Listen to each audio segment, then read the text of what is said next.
በስመ አብ ወወልድ ወመንፈስ ቅዱስ አሐዱ አምላክ አሜን። ስብሐት ለእግዚአብሔር አብ ያነ ዘፈጠረ ከመ ናምልኮ ወስብሐት ለእግዚአብሔር ወልድ ለዘለብሰ ሥጋነ ወስብሐት ለእግዚአብሔር መንፈስ ቅዱስ ለዘወለደነ ዳግመ በጥምቀተ ማይ። የእግዚአብሔር ቤተሰቦች ምእመናንና ምእመናት በእግዚአብሔር ፍጹም ሰላም እንደምን ዋላችሁ? እንደምን ቆያችሁ? እንደምንስ በሰላም እስከዚህ ሰዓት አደረሰን አደረሳችሁ? አሜን። የአባቶቻችን አምላክ ምስጋና የባህሪው የሆነ አሜን ብለን እንድናመሰግነው የፈቀደልን ስሙ ከማይነገርበት ቅድስናው ወደሚነገርበት ወደ አውደ ምሕረቱ ያሰባሰበን የአባቶቻችን አምላክ ስም አጠራሩ ከአጽናፍ እስከ አጽናፍ ዓለም በድጋሚ የተመሰገነ ይሁን። እንግዲህ ዛሬ የምንመማረው ቅዱስ ቃል የሚሆነው በሉቃስ ወንጌል ምዕራፍ 23 ቁጥር 43 ላይ የምናገኘውን ቅዱስ ቃል ይሆናል የምንመማረው ማለት ነው። ስለ ነገረ ስቅለቱ እንመማራለን። ከመይወም ትሄሉ ምስሌ ውስተ ገነት፣ ዛሬ በገነት ከኔ ጋር ትኖራለህ ይላል እግዚአብሔር አምላካችን። ይህንን በመስቀል ላይ ሆኖ የተናገረው ድምፅ ነው። እግዚአብሔር አምላካችን በቀኝ በኩል ተሰቅሎ የነበረ በመንግሥትህ በምትመጣ ጊዜ አስበኝ ብሎ እግዚአብሔር እንዲያስበው በምሕረቱ እንዲጎበኘው ይማጸን የነበረውን በመከራ ውስጥ ሆኖ ፈጣሪውን በመንግሥቱ እንዳይለየው መንግሥተ ሰማያትን ገነትን እንዲያድለው የተማጸነውን ወንበዴ ወይም ሽፍታ ለተማጸነው ወንበዴ የተነገረ ቅዱስ ቃል ነው። እግዚአብሔር አምላካችን እንዲሰቀል እግዚአብሔር አምላካችን በመስቀል ላይ እንደ ብራና ራቁቱን እንዲወጠር ያደረገው ነገር አለ። የሰው ልጅ 5500 ዘመን በእግረ አጋንንት መጠቅጠቁ በመንጸፈ ደይን መውደቁ እግዚአብሔር አምላካችን ግድ አለው ይላል። በፈቃዱ ሐመ እግዚአብሔር አምላካችን የታመመው፣ እግዚአብሔር አምላካችን የተገረፈው፣ እግዚአብሔር አምላካችን የተሰቀለው በፈቃዱ ነው። ጸሐፍት ፈሪሳውያን ሰቀሉት ገረፉት ብንልም እግዚአብሔር ፈቃዱም አለበት። 5500 ዘመን ከልጅ ልጅ ተወልጄ በሜዳ አንቧጭቼ በመስቀሌ ተሰቅዬ አድንሃለሁ ብሎ እግዚአብሔር አምላካችን ቃል ገብቶለታል። አዳም ዕፀ በለስን ከበላ በኋላ እግዚአብሔር ይቅር ባይ ነው ብሎ ንስሐ ገባ። ለ40 ቀን 4 ቀን ሲቀረው 35 ቀናትን በሱባኤ ከቆየ በኋላ መልአኩ ቅዱስ ገብርኤል ነኝ በማለት ጸሎት ተሰምቷል ውጣ ቢለው አልወጣም አለ። እንደገና ሔዋንን መጀመሪያ መግቢያ አግኝቷልና በከንቱ ውዳሴ ጠልፏታልና የፍጡር ቃል ሰምቻ አልወጣም አለኝ አዳም ጸሎትሽ ተሰምቷል ነይ ውጪ እግዚአብሔር ልኮኝ ነው ብሎ ሲላት ገብርኤል መልአኩ ቅዱስ ገብርኤል እግዚአብሔር የላከህ ከሆነህማ ምን ችግር አለ ብላ ወጣች። አትለያት ተብሎ ነበር። አዳምም ከሔዋን ጋር አብሮ ወጣ። ከዚያም በኋላ መልአኩ ቅዱስ ገብርኤል እንዳልሆነ ወደ ደብረ ቅዱስ ሲደርስ ገለጸላቸው ይላል። ዕፀ በለስን አብልቶ ከእግዚአብሔር ከፈጣሪያቸው አስበልቶ ከእግዚአብሔር ከፈጣሪያቸው የለያቸው ጥንተ ጠላታቸው መሆኑን ነገራቸው ይላል። በዚያን ጊዜ ወደቁ ይላል። ከዚያም በኋላ መልአኩ ቅዱስ ገብርኤል መጡ አረጋጋቸውና በደብረ ቅዱስ አኖራቸው። ምን እንበላለን? ስለ ምግባችን ምን ትላለህ? ምን እንብላ ብለው መልአኩ ቅዱስ ገብርኤልን ሲጠይቁት እግዚአብሔር አምላካችንን እጠይቅላችሁና እነግራችኋለሁ ብሎ ወደ እግዚአብሔር ሲጠይቅ በገነት የሚኖሩ አዕዋፋት አንዳንድ ዘለላ ይዘው መጥተው 7 ዋሻ ሞሉላቸው ይላል። የሚበሉትን ማለት ነው። ኋላ የአዕዋፋትን ቋንቋ አዳም ያውቅ ነበርና ወፎችን ተከትሎ ወደ ገነት ሲሄድ ገነት በእሳት አጥር ታጥራ አገኛት። ይንከባከባት የነበረ 7 ዓመት የተመላለሰባት ገነት የእሳት ሰይፍ ይዞ ሱራፊ እየጠበቃት በእሳት አጥር ታጥራ አገኛት። መግባት አቃተው። አዕዋፋቱ ለአዳም የተላኩት የአዳም ምግብ እንዲወስዱ በላይ ሲገቡ ከአዕዋፋቱ አንሶ አዳም ቀረ ይላል። በዚያን ጊዜ ዲያብሎስ በዚያ አካባቢ ያገኘውና በድንጋይ አናቱን ቀጠቀጠው ይላል። ያኔ እዚያ ላይ ወድቆ 3 ቀን 3 ሌሊት ያቺ ድንጋይ በአዳም ላይ እንደ ድንኳን ሆና 3 ቀንና 3 ሌሊት ቆየ ይችላል። ያኔ እግዚአብሔር አምላካችን አዳምን ጠራውና ከልጅ ልጅ መሥዋዕት ሰዋ አለው። ከፈሰሰው ደሙ አድርጎ አዕዋፋት ካመጡለት አትክልት አድርጎ መሥዋዕት ሲያቀርብ እግዚአብሔር አምላካችን በመስቀሌ ተሰቅዬ 5 ቀን ከኩል አድንሃለሁ አለው። በ5 ቀን ከኩሎች ሲወጣ ሲወርድ 5 ቀን ከኩል ማለት 5500 ዘመን ነው ተብሎ አዳም ያንን ዘመን ያለ እረፍት በልቅሶ ቆየ ይላል። 100 ዓመት ያህል ያለ እረፍት አለቀሰ። እግዚአብሔር በተናገረው ቃል መሰረት በመስቀል ላይ ወጣ ይላል። የአይሁድ ምክንያት ይሁን እንጂ እግዚአብሔር ለአዳም የተናገረው ቅዱስ ቃል ነው። አድንሃለሁ በመስቀሌ ወጥቼ በመስቀል ተሰቅዬ ከልጅ ልጅ ተወልጄ አድንሃለሁ ብሎ እግዚአብሔር ቃል በገባለት መሰረት እግዚአብሔር አምላካችን በጸሐፍት ፈሪሳውያን በአይሁድ አማካኝነት ተሰቀለ ይላል። ጸሐፍት ፈሪሳውያን አስረው ይገርፉት ነበር። ጸሐፍት ፈሪሳውያን ይዘባበቱበት ነበር። ጸሐፍት ፈሪሳውያን ይሳለቁበት ነበር። ይህን ካደረጉ በኋላ ግን እግዚአብሔር ፈጣሪያችንን የሰቀሉበት ቀን ነው። በእንጨት በግንድ እንግዲህ የሮማውያን ቅጣት በዘመኑ መስቀል ነበረ፣ ግርፋት ነበረ፣ መሰቀል ነበረና በሮማውያን ልማድ እግዚአብሔር ፈጣሪያችን የተሰቀለበት ቀን ነው። ሲሰቅሉም 2 ወንበዴዎችን በግራና በቀኝ አድርገው 2ቱን ወንበዴዎች በግራና በቀኝ አድርገው እግዚአብሔርን በመካከል አድርገው ሰቀሉ።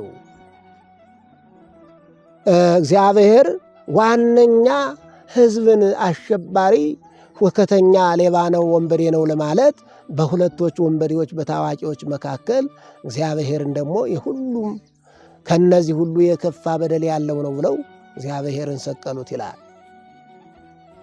ኢየሱስ ንጉሠ አይሁድ የሚል በጽር በዕብራይስጥ በግሪክ ቃል እላዩ ላይም ተጻፈ ይላል እና እግዚአብሔር አምላካችን በወንበዴዎች መካከል የተሰቀለበት ነው። ቅዱስ ያሬድ ሊቀ ካህናት ክርስቶስ ተወለቆ ምስለ ጅጉያን ከመይደምረነ ምስለ ነፍሰ ጻድቃን፣ የካህናት አለቃ ኢየሱስ ክርስቶስ በደላችንን ይፍቅልን ዘንድ ከቅዱሳኑ ከከበሩት ከቅዱሳኑ ከነ አብርሃም ከነ ይስሐቅ መካከል ያኖረን ወይም እንደነ ይስሐቅ ያከብረን ዘንድ እግዚአብሔር አምላካችን ከቅዱሳኑ በበጎ ሕይወታቸው እግዚአብሔርን ካስደሰቱት ጋር ይጨምረን ዘንድ በመስቀል ላይ ተሰቀለ። እንደ ወንበዴም ተቆጠረ፣ ከወንበዴዎች ጋር አንድ ሆነ ይላል። ወይም ከወንበዴዎች ጋር አብሮ ተሰቀለ። ተወለቁ ምስለ ጅጉያን፣ በደል ሳይኖርበት እንደ በደለኛ ተቆጠረ፣ ከበደለኞች ጋር አንድ ሆኖ ተቆጠረ ይላል እና እግዚአብሔር አምላካችን እኛን ወደ መንግሥቱ የመራበት ነው። ሲሰቀል የእኔና የእናንተ ሕይወት እንዲስተካከል ነው። ጠፍተን የነበርነው እንድንገኝ፣ ርቀን የነበርነው እንድንቀር፣ ወድቀን የነበረው እንድንነሳ ነው። በደሙ በደላችንን እግዚአብሔር ሊያጥበን ነው። አኮ በወቅ ኃላፊ ዘተሳየጠነ በደሙ ክቡር ቤዘወ ኪያነ። ሐዋርያው ቅዱስ ጴጥሮስ በአንደኛ መልእክቱ ላይ ምዕራፍ 1 ስናነብ የምናገኘው ቅዱስ ቃል አለ። አባቶቻችሁ የወረሳችሁት ከዚያ በደል የዳናችሁ እግዚአብሔር ያዳናችሁ እግዚአብሔር ወደ ርስቱ ወደ መንግሥተ ሰማያት ያስገባችሁ ልጆቹ ያደረጋችሁ በወርቅ በገንዘብ በአልማዝ ገዝቶ አይደለም ይላል፣ ንጹሕ ደሙን አፍሶ ነው ይላል እና እግዚአብሔር አምላካችን ንጹሕ ደሙን ያፈሰሰበት ቀን ነው። ከበደለኞች ጋር የተቆጠረ እግዚአብሔር አምላካችን በደለኞችን እኛን ሊያድን ነው። ለበደለኞች እግዚአብሔር አምላካችን እጁን ዘረጋ። ሰፋ እዴሁ እጁን በመስቀል ላይ ዘረጋ ይላል። የኔና የእናንተ በደል እንዲደመሰስ ማለት ነው። እግዚአብሔር አምላካችን ሞቶ በሕይወት ኑሮ ያለን ነው። እግዚአብሔር አምላካችን 14 ጊዜ ግንድ ተሸክሞ ወደ ኋላና ወደፊት ወድቆ እኔና እናንተን ቀና ብለን እንድንሄድ ያደረገ ነው። ሕይወትን ያደለን እግዚአብሔር አምላካችን በሞቱ ነው ማለት ነው። ነገረ መስቀሉ እንግዲህ ብዙ ነው። እግዚአብሔር አምላካችን ሲሰቀል ብዙ ነገር የታደሉናል። እግዚአብሔር ራቁቱን ነው የተሰቀለ። ራቁቱን በተሰቀለ ጊዜ ፀሐይ ጨልማለች፣ ጨረቃ ደም ሆናለች፣ ከዋክብት ወድቀዋል። የሰው ልጅ ግን የፈጠረውን እግዚአብሔርን ራቁቱን ሰቀለው። ግዑዛን ፍጥረታት ከሰው የሚያንሱት እኒህ ደግሞ እግዚአብሔር አምላካቸውን ያውቃሉና ግዑዛን ፍጥረታት ክብሩን ገለጹ ይላል። የእግዚአብሔርን የፈጣሪያቸውን ክብር ገለጹ። የእግዚአብሔር ዕርቃን እንዳይታይ፣ የእግዚአብሔር ራቁትነት እንዳይገለጽ አባቶቻችን መጽሐፍ ሳይጸፍላቸው ሕግ ሳይሰራላቸው በሕገ ልቡና ተመራምረው ያመለኩት እግዚአብሔርን በብሉይ ኪዳን እነ አብርሃም መንገድህን ምራኝ ብለው የጠየቁት እግዚአብሔርን ራቁቱን ሲሰቀል ላለማየት ላለማሳየት ፀሐይ ብርሃኑን ከለከለ። ከዋክብትም በሰማይ ላይ ሁነው ብርሃን ከማብራት እምቢ አሉ ይላል። እንግዲህ እግዚአብሔር የፈጠራቸው ፍጥረታት ክብር የገለጹበት ቀን ነው። ፈጣሪያቸውን ያወቁበት ቀን ነው። ለፈጣሪያቸው የተገዙበት ቀን ነው። ሰው ደግሞ በምሳሌው የተፈጠረው ሰው የተፈጠረ ስሙን ሊቀድስ ክብሩን እንዲወርስ ነው። ክብሩን የሚወርሰው ሰው መንግሥቱን የሚወርሰው ሰው እግዚአብሔር አምላካችንን ከማምለክ የተከለከለበት ቀን ነው። እግዚአብሔርን አላመልክም ብሎ የሰቀለበት ነው። ከግዑዛን ፍጥረታት ያነሰበት ነው እና ፀሐይ፣ ጨረቃ ለእግዚአብሔር ክብር የሰጡበት የፈጠረን ራቁቱ ወይም ራቁትነቱ መገለጥ የለበትም ብለው ቀኑ ወደ ጨለማነት የተቀየረበት ቀን ነው። መንጦላዕተ ቤተ መቅደስም ከሁለት ተከፍሏል። ሙታን እንደ አሸን ከእግረ መስቀሉ ስር ፈልተዋል ይላል። መለኮትነቱን አምላክነቱን ገልጸዋል እና በዚህ ዕለት ብዙ ድንቅ ስራዎች የተገለጹበት ነው። ድንቅ ስራዎቹ የእግዚአብሔር መሐሪነቱ የእግዚአብሔር ካህሊነቱ የተነገረበት የተገለጸበት ቀን መሆኑን በዚህ ያስረዳናል ማለት ነው እና እግዚአብሔር አምላካችን በመስቀል ላይ ሆኖ የሚያደርጉትን አያውቁምና ይቅር በላቸው ብሎ ሰባት ቃል ሰባቱ አጽርዓ ወመስቀል የሚባሉ አሉ። ሰባት በመስቀል ላይ እግዚአብሔር አምላካችን ድምፁን ከፍ አድርጎ የጮህበት የጮኻቸው የተናገራቸው ቃላት አሉ።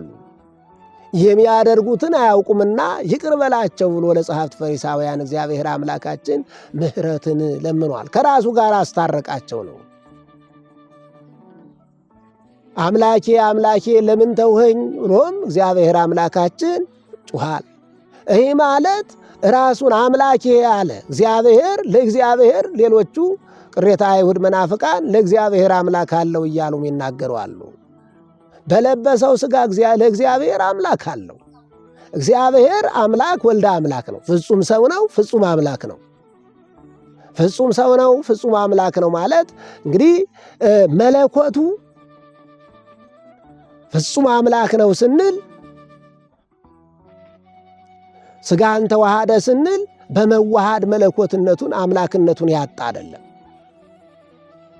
ከሦስትነቱ ሳይለይ ከአንድነቱ ሳይለይ ከምልአቱ ሳይጎድል እግዚአብሔር አምላካችን ሰው የሆነ ለዚህ ነው እና የለበሰው ሥጋ አምላክ አለው። እግዚአብሔር የተዋሃደው ሥጋ አምላክ አለው። ከድንግል ማርያም የነሳው ሥጋ አምላክ አለው። አምላኬ ያለ በሥጋ ገንዘብ እንጂ በአምላክነቱ አለመሆኑን መረዳት አለብን ማለት ነው። የለበሰው የተዋሃደው ሥጋ የፈጠረው እግዚአብሔር ነው እና ለለበሰው ሥጋ አምላክ ስላለው እንደ ሰውነቱ የተነገረ ቃል በሰው ባህሪ በሰው ገንዘብ የተነገረ ቃል እንጂ እግዚአብሔር በመለኮቱ የተናገረው ቃል አይደለም። እግዚአብሔር ሥጋ ለብሶ የተናገረው ብዙ ቃል አለ። መለኮትና ሥጋ የተለያዩ አይደሉም። አሁን እንግዲህ መለኮት ተዋሃደ ስንል ፍጹም አምላክ ፍጹም ሰው ሆነ ነው ምንል።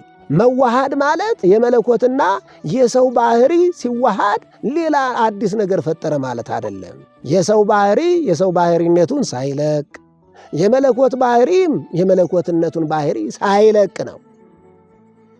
ተዋሃደ የምንለው እንቲያሁ ለቃል ኮነ ለሥጋ ወእንቲያሁ ለሥጋ ኮነ ለቃል፣ የሥጋ ገንዘብ ለቃል የቃል ገንዘብ ለሥጋ ሆነ ነው። ይሄ ማለት እንግዲህ መለኮት ሚዳሰስ ሚጨበጥ አይደለም። መዳሰስን፣ መጨበጥን፣ መታየትን፣ መታመምን፣ መሰደድን፣ መራብን፣ መጠማትን ገንዘብ አደረገ። መለኮት ገንዘብ አደረገ። ታመመ፣ ታየ፣ ተወሰነ። እግዚአብሔር መወሰን የማይገባው እዚህ አካባቢ ያለ እዚህ የለም እዚህ መባል የማይገባው እግዚአብሔር አምላካችን በቀራንዮ አደባባይ ተሰቀለ እንላለን። እግዚአብሔር አምላካችን በዮርዳኖስ ተጠመቀ እንላለን። እግዚአብሔር አምላካችን ወደ ግብፅ በረሃ ተሰደደ እንላለን። ይህ መወሰን ውስንነት የእግዚአብሔር የሚገባው አይደለም። የሥጋ ገንዘብን እግዚአብሔር አምላካችን መለኮት ገንዘብ አደረገ። ውስንነትን ገንዘብ አደረገ። ሕቃ ሕጸጽኮሙ ከመላእክት አሳነስኸው ይላል። ጥቂት አሳነስኸው። እግዚአብሔር አምላካችን ሥጋ በለበሰ ጊዜ ከመላእክት ያነሰበታል። መታየት እግዚአብሔር እንግዲህ ነፍስ ከነፋስ ትረቃለች፣ ከነፍስ ደግሞ መላእክት ይረቃሉ። ከመላእክት እግዚአብሔር መለኮት ይረቃል እና ከመላእክት አነሰ። እግዚአብሔር ተጨበጠ፣ ተዳሰሰ፣ ተገረፈ፣ ታመመ፣ ተሰቀለ። መላእክት የሚጨበጡ አይደሉም። ከመላእክት አነሰ ሥጋ በለበሰ ጊዜ ስንል መታየቱን ነው። መላእክት አይታዩም። እግዚአብሔር አምላካችን ደግሞ የሚጨበጥ ሆነ። በቃና ዘገሊላ ላይ የወይን ጠጁን ውሃውን ወደ ወይን ጠጅነት ቀየረ እንላለን። የመለኮት ሥራ የሥጋ ሥራ በዚህ ላይ ሲሰራ አይተናል። መታየቱ በሰርግ ቤት ተገኘ ማለት የሥጋ ባህሪ ነው። መታየት በውስን ቦታ ላይ እዚህ ላይ ተወሰነ መባል የሰውነት ባህሪ ነው። ውሃውን ወደ ወይን ጠጅ መቀየር ደግሞ የመለኮት ሥራ ነው። አሁንም በዚህ ላይ የምንመለከተው እግዚአብሔር አምላካችን የሥጋ ገንዘብ ነው። መሰቀል የሥጋ ገንዘብ ነው፣ የመለኮት ገንዘብ አይደለም። ግዙፍ ሚታይ የሚወሰን የሚታመም የሚገረፍ እንዲሁ ይህ ሞትም ሁሉ ስደት፣ ረሃብ፣ ጽም የሚስማማው የሰው ባህሪ ወይም የሥጋ ነው እንጂ ለመለኮት የሚስማማው አይደለም። ግን እግዚአብሔር ያፈሰሰው ደም መለኮት የተዋሃደው ነው። መለኮት ባይዋሃደውማ የሰው ልጅ መዳን አይችልም። አባቶቻችን 5500 ዘመን እኮ ደማቸውን አፍስሰዋል። የፍጡር ደም የአዳምን በደል መደምሰስ አይችልም። ገደብ አልባ የሆነ በደል አዳም ሰርቷል። ገደብ አልባ የሆነ